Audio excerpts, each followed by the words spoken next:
ఎన్నాళ్ళో వేచిన ఉదయం ఈనాడే ఎదురవుతుంటే ఏంటి లవర్ బాయ్ ఈ రోజు మంచి మూడ్ లో ఉన్నట్టున్నావు?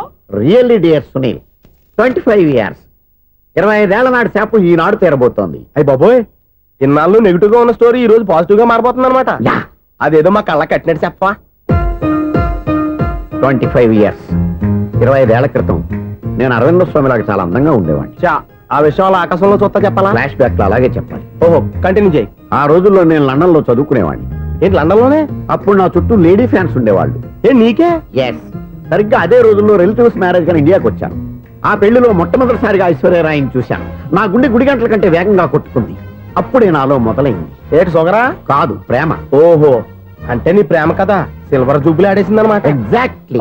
నేను టీనేజ్ గర్ల్స్ తో చిలిపి చిలిపిగా తిరగడం చూసి అమ్మాయి ఎంజాయ్ చేసింది. ఆ అమ్మాయిలో ఉన్న అమాయకత్వాన్ని నేను ఎంజాయ్ చేశాను. నాలో ఉన్న సంథింగ్ ఆమెలో ఉన్న సంథింగ్ మా ఇద్దరికి నచ్చాయి. ఒక్కళ్ళనొక్కడు ప్రేమించుకున్నాం. మీ పెద్దోళ్ళు ఒప్పుకుని ఉండరా? అక్కడే నా స్టోరీ టర్నింగ్ లో బర్నింగ్ స్టార్ట్ అయింది. నా పేరెంట్స్ కి ఆ అమ్మాయి అన్నయ్యకి వచ్చిన క్లాష్ లో వాళ్ళ అన్నయ్య ఆ అమ్మాయిని తీసుకుని ఊరెళ్ళిపోయాడు. ఒక్క నిమిషం ఆగవా, ఇక్కడ నుంచి నేను చెప్తాను చూడే. చెప్పు. ఆ అమ్మాయిని తీసుకుని వాళ్ళ అన్నయ్య ఊరెళ్ళాడు. నువ్వు వెనకాలే తోకాడించుకుంటా వాళ్ళు ఊరెళ్ళావు. ఆ అమ్మాయిని ఇచ్చి పెళ్లి చేయమని వాళ్ళ అన్నయ్యని అడిగావు. దానికి వాళ్ళ అన్నయ్య ఒప్పుకోకుండా నీకు 1 ఎకరం పొలం ఇచ్చి అతనికంటే ఓ బత్త ఎక్కువ పండించమని ఆఫర్ ఇచ్చాడు. దానికి నువ్వు సై అన్నావు. కరెక్ట్, ఎగ్జాక్ట్లీ అన్ని తెలిసినట్టే చెప్తున్నావే. నా స్టోరీ నీకెలా తెలుసు? నాకంటే మొత్తం ఆంధ్రప్రదేశ్ అంతా తెలుసా. ఈ సినిమా ఎప్పుడు రిలీజ్ 100 ఆడేసింది. ఏంటి, నా స్టోరీ సినిమా తీసారా? ఇది ఎక్కువ మాటగా సినిమా వాళ్ళ దగ్గర రివాల్వర్స్ ఉంటాయి. AK-47 ఎదురైనా సరే ఇది నా కథ. మిగిలింది నువ్వు చెప్తావు చెప్పమంటావా? ఈ వయసులో నీకు అంత స్ట్రెయిన్ ఎందుకులే, నేనే చెప్తాను. నేను చెప్పు. నువ్వు కష్టపడి పొలం దున్ని పంట పండించావు. దాంతో ఇలన్స్ నీ పంటను నాశనం చేద్దాం అనుకున్నాను. ఎన్నే వాళ్ళ అన్నయ్య వచ్చి నీ పొలంలో ఎక్స్ట్రా బత్తా ధాన్యం పెట్టి నేను గెలిపించేసాడు. సినిమాలో అలా మార్చారా? ఒరిజినల్ గా అలా జరగలేదా? ఒరిజినల్ గా బస్తా తక్కువ పడింది. అందుకే కదా వాళ్ళ అన్నయ్య అమ్మాయి నాకు ఇచ్చి పెళ్లి చేయలేదు. ఏమైనా సరే మేము పెళ్లి చేసుకోవాలని నిర్ణయించుకున్నాం. వన్ ఫైన్ డే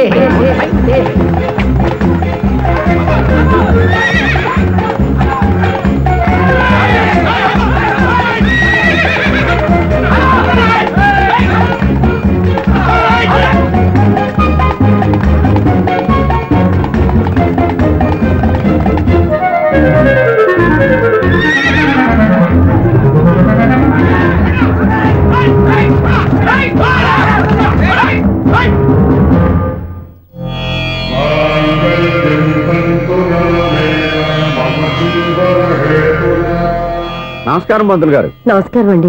నమస్కారం పంతులు గారు. దేవుడి దయ వల్ల మా పెళ్లి జరిగింది. మీ సాయంతో మా శోభనం కూడా జరగాలి. మీ శోభనానికి నా సహాయం ఎందుకమ్మా? అబ్బాయి నడగా. ఆవిడ ఒపీనియన్ అది కాదు. మా శోభనానికి మంచి ముహూర్తం పెట్టమని. అలాగే కూర్చోండి. 5 గవ్వలు తిరగబడ్డాయి. అయితే అంటే దీని అర్థం రాహువు కేతువు ఛాన్సే లేదు. ఏమైంది పంతులు గారు? మీరు లేచిపోయి వచ్చిన టైంలో రాహు ఉన్నాడు. తాళిగట్టిన టైంలో కేతువు వక్ర దృష్టితో చూస్తున్నాడు. ఈ గ్రహస్థితి ప్రకారం మీరిద్దరూ 25 సంవత్సరాలు కలవకూడదు. మీరు ఇంగ్లీష్ లో నో అని అరిచినా, హిందీలో నయ్యని గింజుకున్నా జాతకం మారదు. పొరపాటున మీరు కలిశారో ఇద్దరిలో ఒకళ్ళు ఉండరు.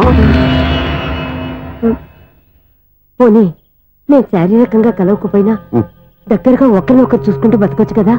చూసుకోవచ్చు, బతకచ్చు. కానీ ఒకే గుమ్మం, ఒకే కంచం, ఒకే మంచం కలిశాయో మిగిలేది ఒకే శ్మశానం. శోభనం వద్దు, మరణమే హద్దు. పంతులు గారు ఆనాడు పెట్టిన గడువు ఈనాటితో తీరిపోయింది. రేపే మా శోభనం.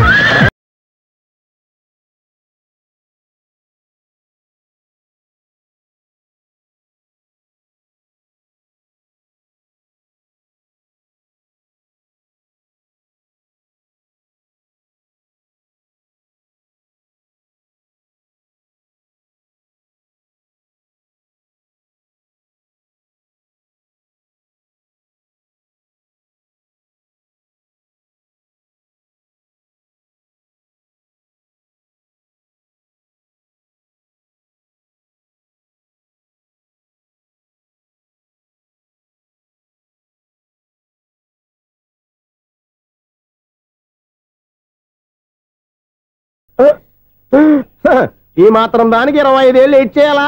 ఈ పోయేదేది అప్పుడే పోవచ్చు కదా. మేము పోలేదు, ఎంజాయ్ చేస్తున్నాం.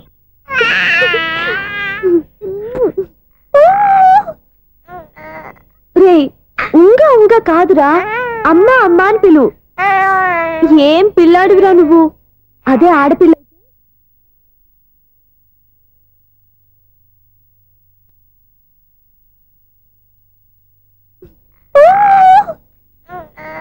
రే ఉంగా ఉంగా కాదురా, అమ్మా అమ్మా అని పిలు. ఏం పిల్లాడివిరా నువ్వు, అదే ఆడపిల్ల అయితే ఈ పాటికి అమ్మా అని పిలిచేది. మగ పిల్లాడివి, నీకు బుద్ధి లేదురా. అమ్మా నన్ను ఒక్కసారైనా పిలిస్తే కదా మీ నాన్న నన్ను పెళ్లి చేసుకునేది.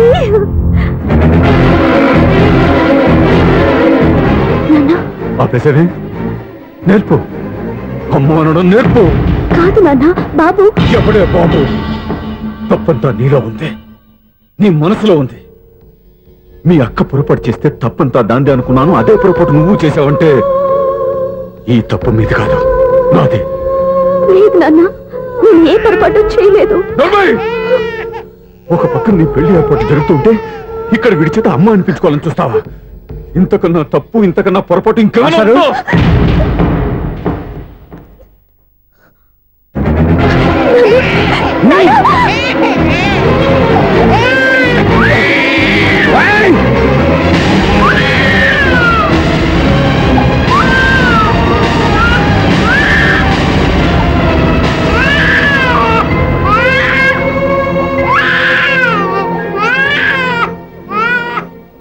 క్షమించండి, మీరు పెద్దవారు. మేము ఆవేశపడితే మీరు సర్ది చెప్పాల్సింది పోయి మీరే ఆవేశపడితే. ఈ మంచితనం నటించే మమ్మల్ని నిలువునా మోసం చేశావు. నా కూతురు జీవితాన్ని నాశనం చేయడానికి సిద్ధపడ్డావు. సార్ నేను చెప్పేది వింటే. ఏంటో నువ్వు నాకు చెప్పేది? నువ్వు మాయ మాటలు చెప్పకపోతే నా కూతురు నీ వల్ల పడుతుందా, నీ కొడుకు చేత అమ్మ అనిపించుకోవాలని చూస్తుందా? నీలాంటి నయవంచుకుని నా గడపలోకి అడుగు పెట్టినటమే నేను చేసిన మహాపాపం. నమ్మించి గొంతు కోసావు కదా. సార్ అది కాదు, చెప్పేది నీకే.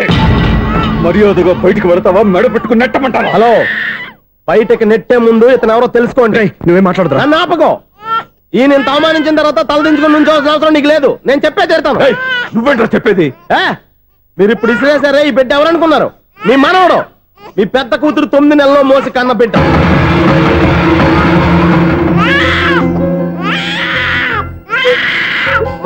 మీరింత అవమానించిన పౌరుషం చంపుకొని నిలబడ్డాడే ఇతనే మీ దివ్యని ప్రేమించి పెళ్లి చేసుకున్న భర్త. అంటే మీ ఇంటి అల్లుడు.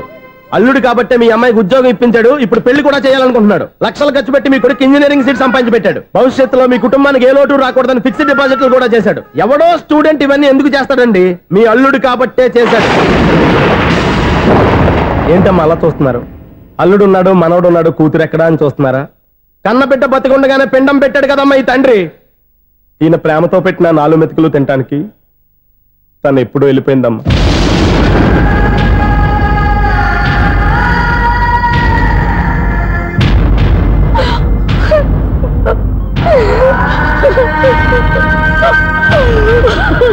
ఏంటి సార్ ఆలోచిస్తున్నారు? ఇప్పుడు మీ ఇష్టం. ఎన్ని కర్మలు చేసుకుంటారో చేసుకోండి, ఎన్ని పిండాలు పెట్టుకుంటారో పెట్టుకోండి. ఇంకా ఎందుకు ఎక్కడ నిలబడ్డావు? చదువు జ్ఞానాన్ని పెంచుతుంది. అందరికీ చదువు చెప్పి చెప్పి ఈయనకున్న జ్ఞానం ఎప్పుడో పోయిందిరా. రే, కన్న కూతురు బతికొండగానే కర్మ చేసిన ఆయన అల్లుని తీసుకుని నెత్తి మీద పెట్టుకుంటాడు అనుకుంటున్నావా? అసలు ఎలాంటి మనుషులతో అనుబంధం పెంచుకోవాల్సిన కర్మ నీకు లేదురా. పద.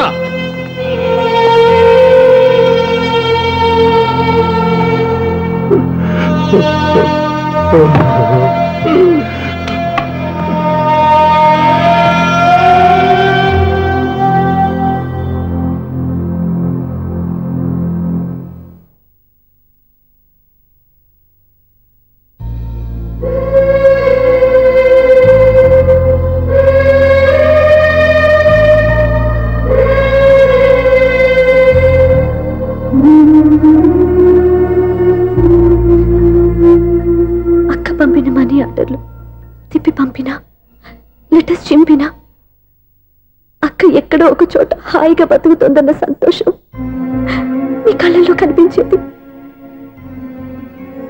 ఇప్పుడు అక్క చనిపోయిందని తెలిసి ఉన్న చోటే కూలిపోయారంటే అక్క మీద మీకెంత ప్రేమ ఉందో తెలిసిపోతుంది. ఏది ఎలా జరిగినా అక్క ఈ ఇంటి మనిషి, అక్క కొడుకు ఈ ఇంటి బిడ్డే. కానీ వాడి రోజు అమ్మ లేనివాడైపోయాడు.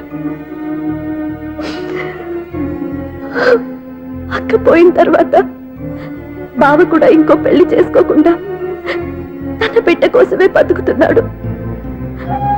అతను పొరపాటున మరో పెళ్లి చేసుకుని ఉంటే ఆ భారీగా వచ్చే మనిషి బాబుని సరిగ్గా చూసుకోకపోతే బాబుకి అమ్మే కాదు తండ్రి కూడా దూరం అయిపోయేవాడు. అందుకే బావ లాంటి మంచి మనిషికి తోడుగా ఉండి అమ్మ లేని అక్క బిడ్డకి అమ్మగా ఉండిపోవాలని ఆశపడ్డాను. అది తప్ప నాన్న? ఇంకా అది తప్పని మీరనుకుంటే నేనేం చేయాలి? మీరే నిర్ణయించండి.